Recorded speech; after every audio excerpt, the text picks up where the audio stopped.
tuned into Breaking the Mask of Depression with your host, Diva with Depression.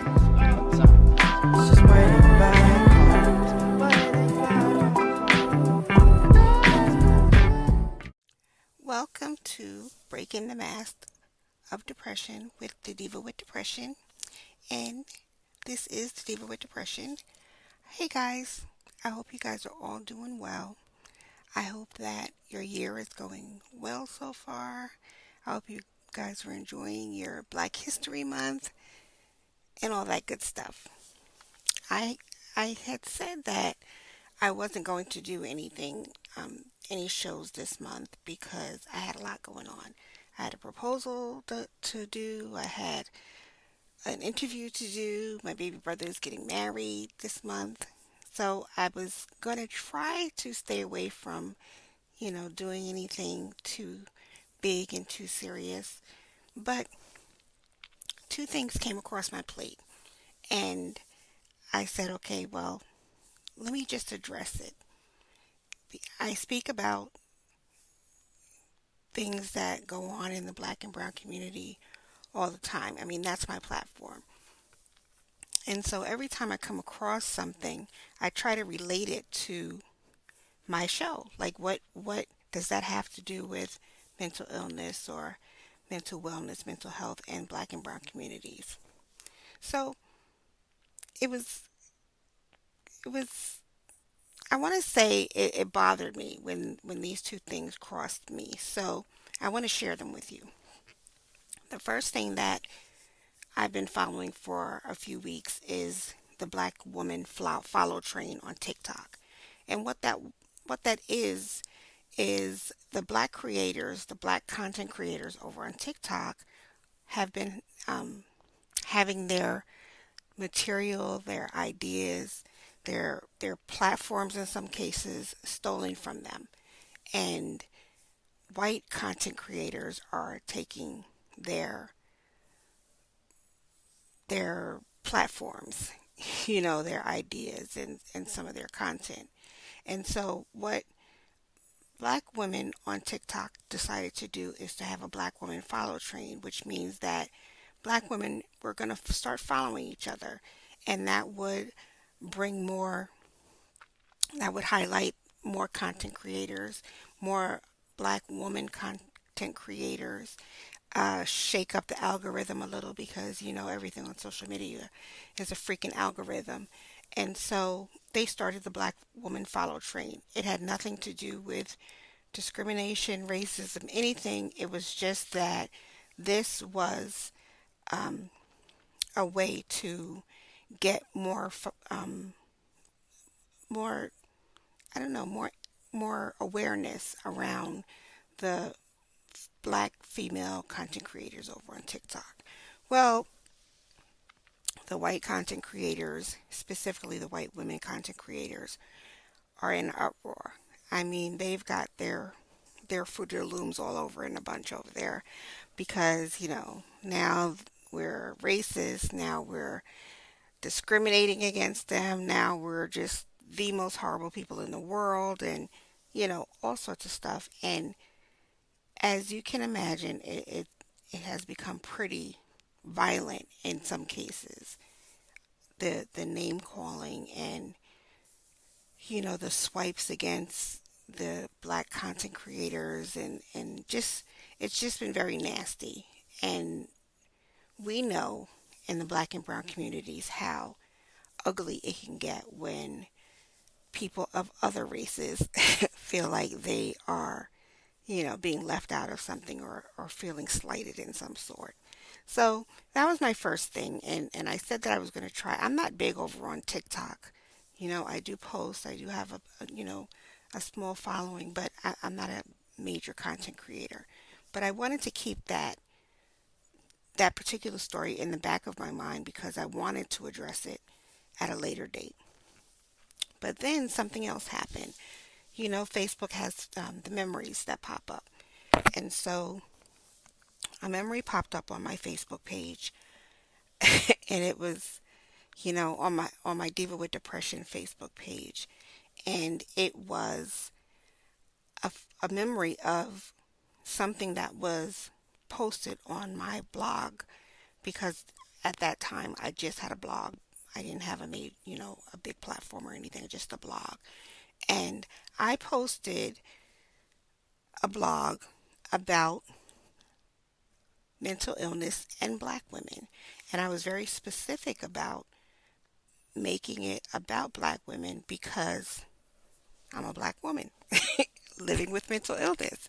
So that's, you listen, I have never ever shied away from the fact that that's why I started this platform, because of the the neglect in the black and brown communities as far as mental health care is concerned. That was the trigger for me starting my platform. Now, my platform is open to everybody. I respond to everybody. I talk to everybody. I work with everybody.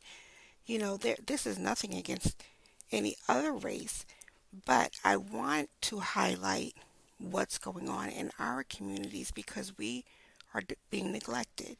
We are dying at higher rates, and we do not have proper psychological care in our communities. And so that was the push for me to start my blog a couple of years ago. So one of my first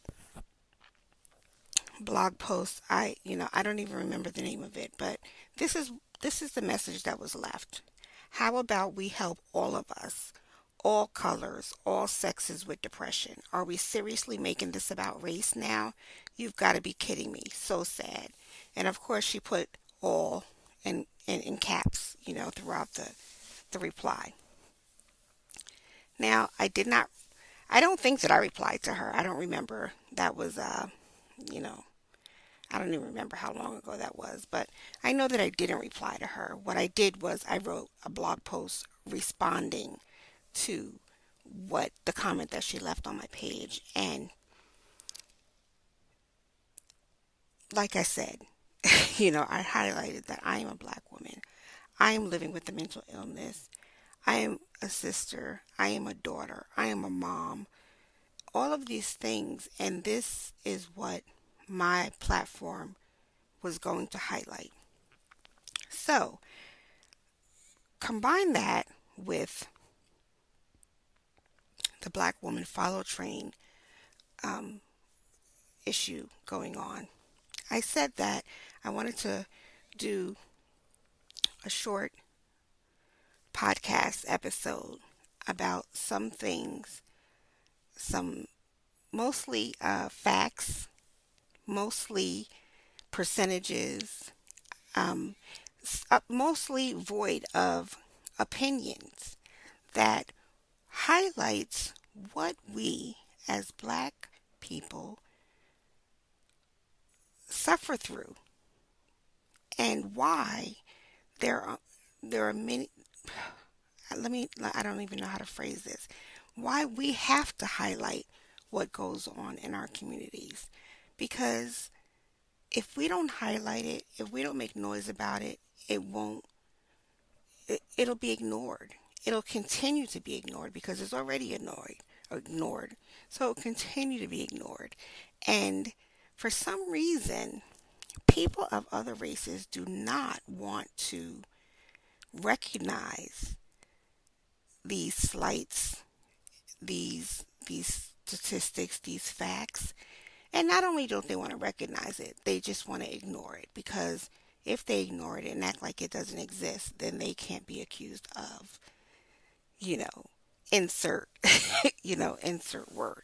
So I said that I went through, some of my notes, and of course, you guys know that I'm always looking for a good Google fact, and I said that gave me the idea. Let me highlight some of the facts and statistics surrounding different issues that affect the black and brown community. And so I did a list, and I tried not to make it a long list because I could have gone on all day, because we have so much going on. But I'm going to start. So In 2020, NAMI, which is the National Alliance for Mental Illness, posted that 17.3% of blacks live with a mental illness. 37.1% blacks seek treatment. Pathlight.com. The black the the attempted suicide rate for black females in high school states that 60% more black female high schoolers than white female high schoolers attempt suicide. So that means that us moms, you know, of daughters have to worry about our children attempting suicide as a higher rate than moms of other races. Another fact from pathlight.com, black adults are less likely to have health insurance. And so when we talk about health insurance, you may have, say, let's just say you have Medicare. Medicare is strictly across the board medical coverage. That does not include dental coverage. That does not include vision coverage. That does not include prescription coverage.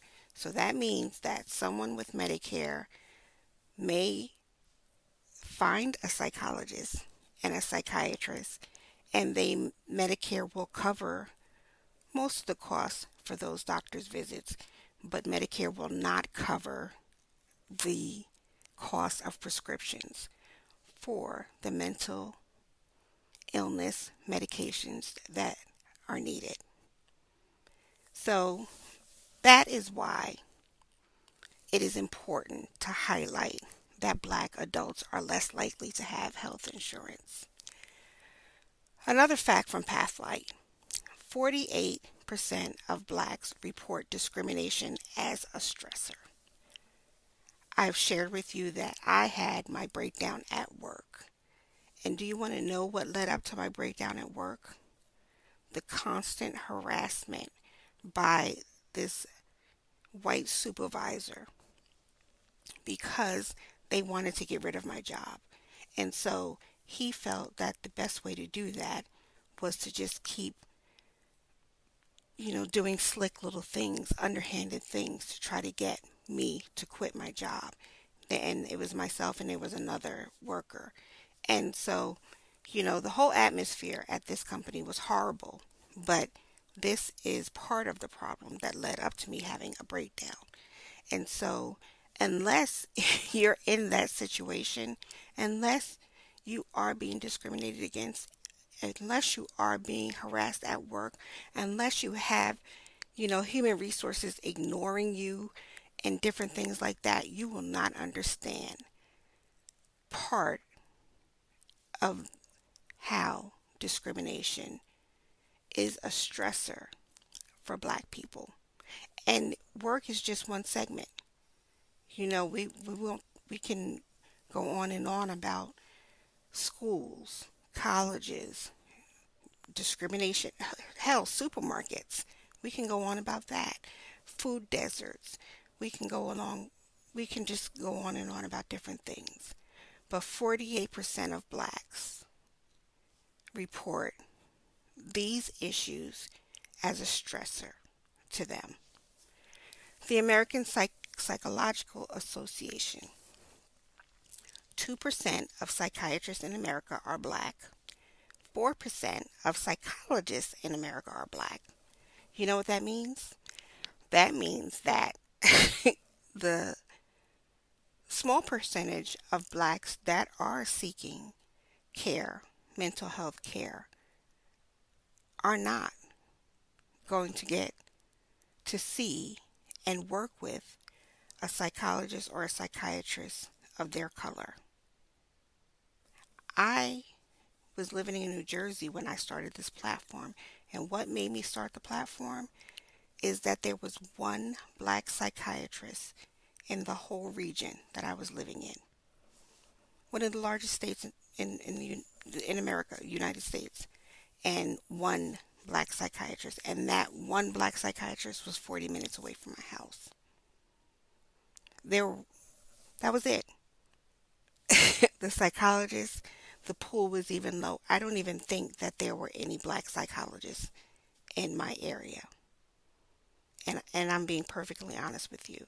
And that is what drove me to start the platform. Because if you, as a black person, are going to a psychologist to discuss your issues, 9 times out of 10, you're going to get a psychologist that does not understand your issues, that does not understand your culture, that did not take the time to even learn portions of your culture. They just didn't give a shit. Number one. Number two, that's not required of them. They can get their degree without even, you know, glimpsing about what other races are going through. So why care? Because they can live without it. And so, although many of us have seen psychologists and psychiatrists of other races and have been successful in working with these people, it it's there's no comparison to working with someone who gets you, who understands what you're going through. And so that's a huge chunk. That's something that needs to be paid attention to. Statista.com, 19.5%, 8 million people are black and living in poverty compared to 8.2% of whites. 19.5% compared to 8.2%. Poverty, food deserts, no health care, horrible education system. Need I go on? This is why things are separated. These are the reasons why our issues are being highlighted, and we have to scream at the top of our lungs. Because this 8 million people? Are you kidding me? And I don't understand how, you know, the other races get angry at us for highlighting these things. If you are part of the human race, like so many say they are, then wouldn't it bother you that 8 million humans are suffering? 8 million humans are living in poverty. 8 million humans are living in situations worse than a third world country. Isn't that what the human race is supposed to be caring about? We're all supposed to be caring about each other. No, we don't care. Neighbor.org. 40% of the homeless population is black. 40%. And we already know how the world treats homeless people. We already know that the homeless population is made up of our veterans, or people of color. 40% of the homeless population is black. How can you be angry at me for wanting to highlight that? So 40% of the homeless population is black. Don't you think that other blacks are concerned about that number? Don't you think that that's something that weighs on our hearts, that that's something that we have to worry about? And if it's 40%, that means that millions of us are affected because we have family members that are homeless. We have friends that are homeless. What part of that should be ignored? Statista.com. 225 blacks were killed by police in 2022. And that's just 2022. Okay? And that's just 225 blacks. We're not talking about the other races included in our brown communities. Do you know what it's like to turn on your TV and have 24-hour footage of a black man being murdered on TV? 24 hours you're watching a black man being slaughtered on TV. And in the past 3 years alone,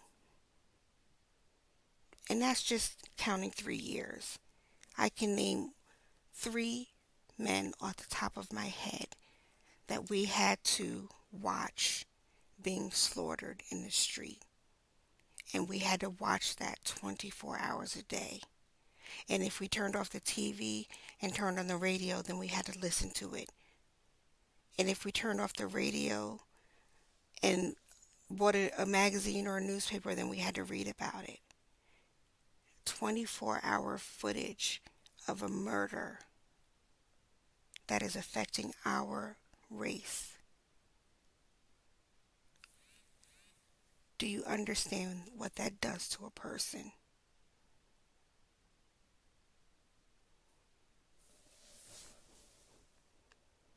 According to The Guardian, between 2013 and 2022, blacks were 3 times more likely to be killed by police than whites.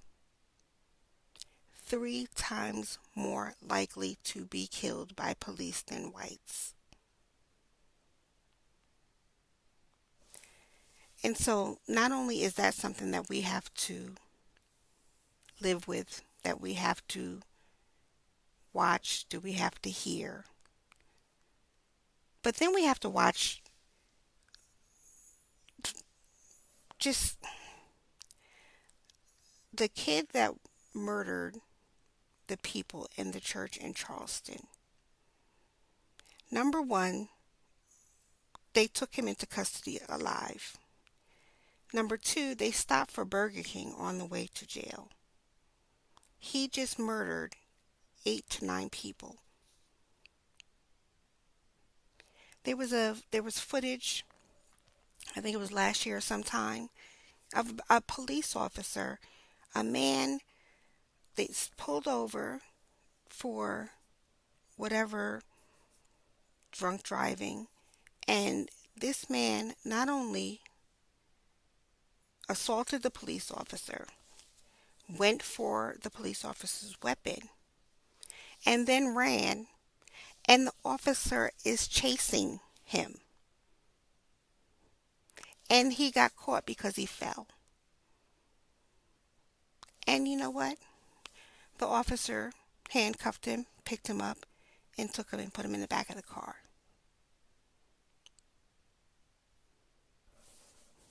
No injuries, no murders, no nothing.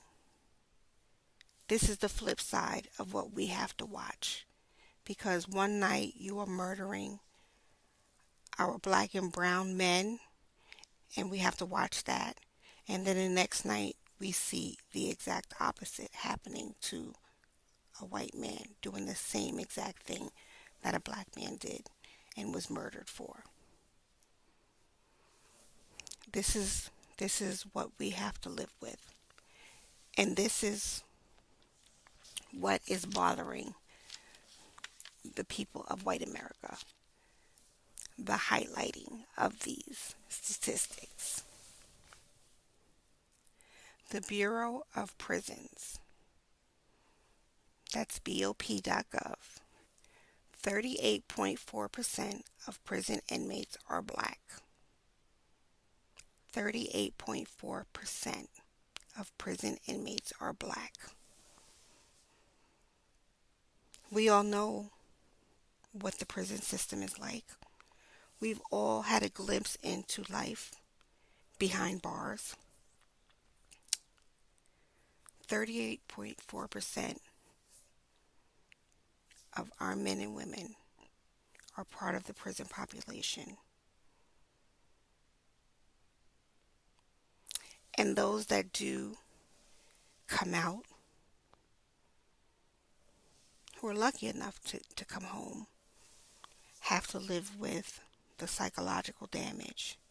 They have to live with being treated as a criminal for the rest of their life. They are denied opportunities as far as housing and employment is concerned. So 38.4% of blacks are prison inmates. There's no counting the number of blacks that are released from prison and that are still living as if they're in prison or being treated as if they are still prisoners.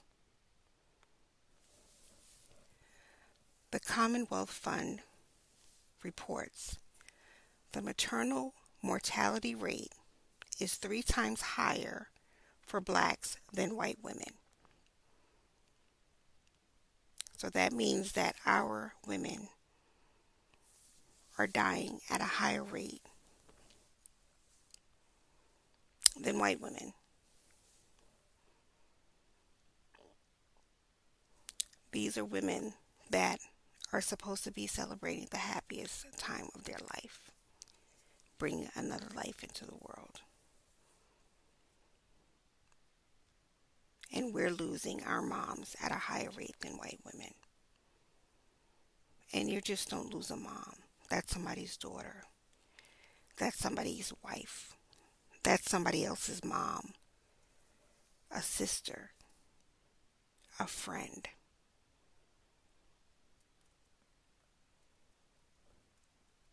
And we are supposed to ignore these facts and carry on and function normally and not be angry. And the last one that I have, the March of Dimes reports that the infant mortality rates of black infants is 10% compared to 4.6 of white infants. 10% of black infants are dying compared to 4.6% of white infants. Lack of quality health care, lack of medication, lack of concern, lack of quality health institutions. The hospitals in black and brown neighborhoods, holy cow. I grew up in Brooklyn and I can name 2 hospitals, Brookdale Hospital and Kings County Hospital. And in Brookdale Hospital, you're scared if you're sick, you're scared to even go to the emergency room because there have been shootings inside the emergency room. Kings County Hospital, I remember when we were younger and my mother would have to take myself and my younger brother because, we had different issues going on when we were younger, and we can be in the emergency room for at least 12 to 15 hours, if not more, just waiting to be seen. My brother had asthma. That means that his breathing was being affected, and you still had to sit there. And that was over 40 years ago, but it's still the same. It's still the same.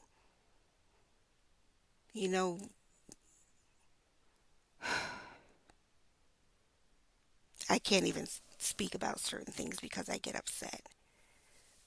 Um, but when, just me personally, the things that I have seen throughout my life,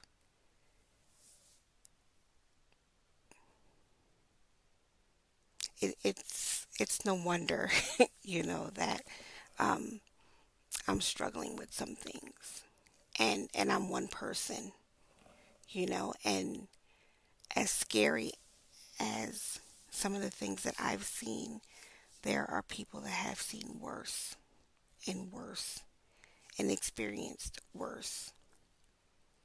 And we are expected to ignore our plight, ignore our numbers, and act like it, it doesn't exist, or it's just a drop in a bucket. Or as that woman said, well, aren't we all a human race?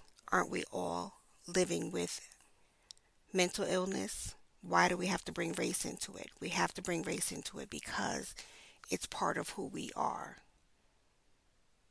It's part of who we are. It's part of our everyday life.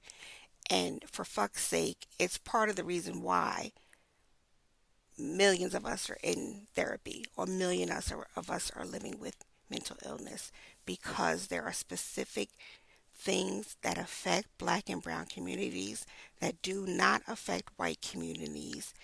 And until we get fair treatment across the board, these numbers are going to continue to rise.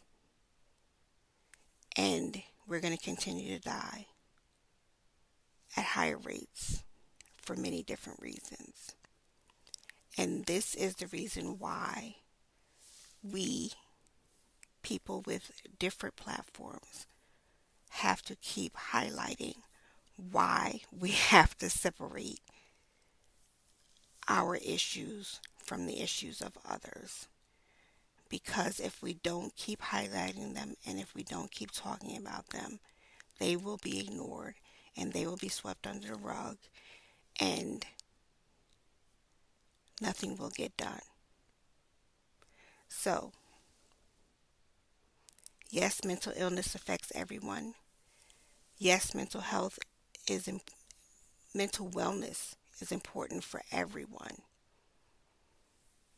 But black and brown people have to take different steps to get to mental wellness, because we have different issues to address. And I'm going to keep talking about that. You know, I am a black woman. I am a black mom. I am a black sister. I'm a black daughter. I'm a black friend. And I live with a mental illness. And I have to navigate the mental health system. And I have to, as an advocate and as a volunteer, I have to navigate the mental health um, nonprofit system. When I volunteer and I go to different events, I have to I have to face head on that those people are not there to help me. They're not addressing my needs. They're not addressing the needs of my community. And so if I don't continue to speak up, if I don't continue to write about it, continue to talk about it, then what am I doing here? So the next time someone of another race asks you why you're sharing your story, or why you're highlighting the black and brown experiences, remember some of these statistics. And hell, I know that y'all got some of your own. And you never have to be disrespectful. You can just pull one of these statistics out of the hat. Well, ma'am, 38.4% of the prison population is black. And Unless I talk about that, it's going to be ignored. End of story. So, that is my contribution for Black History Month. It's not my only Black contribution. Shameless plug. I was interviewed for a Black History series by the Afros and Audio platform. They interviewed 28 independent podcast creators, and I was honored to be one of them. So if you want to go over to YouTube and check out the Afros and Audio's Black History series, go on over. That's my shameless plug. That's what I did for Black Black History Month. Um, I'm sharing this with you for Black History Month. Our history is every month. Our history is every day, every month. It's not just one month. I always say that it's one month that everybody listens, or attempts to listen. So, you know, I hope that this helps. I hope that by sharing some of these facts, other people can tune in and they can sort of start to understand why we say the things that we say and do the things that we do. And, I just hope it leads to a conversation. I hope it leads to enlightenment. And I damn sure hope it leads to change. So, I hope that you enjoy the rest of your Black History Month. I hope that you are staying safe and well. Um, we're not even going to get into, the numbers of, people getting sick again, but just stay safe and stay well. Thank you to Illumination Media and Technology for always helping me out and taking care of my techie stuff. Of course, you can find them on all the platforms. I want to say that my baby brother did get married, and so congratulations to him and my new sister in love. I hope that they have many, many, many, many more years of happiness ahead of them. And I will talk to you guys soon, and I will be bringing you new and wonderful things in the future. Take care, stay well, stay peaceful. Bye.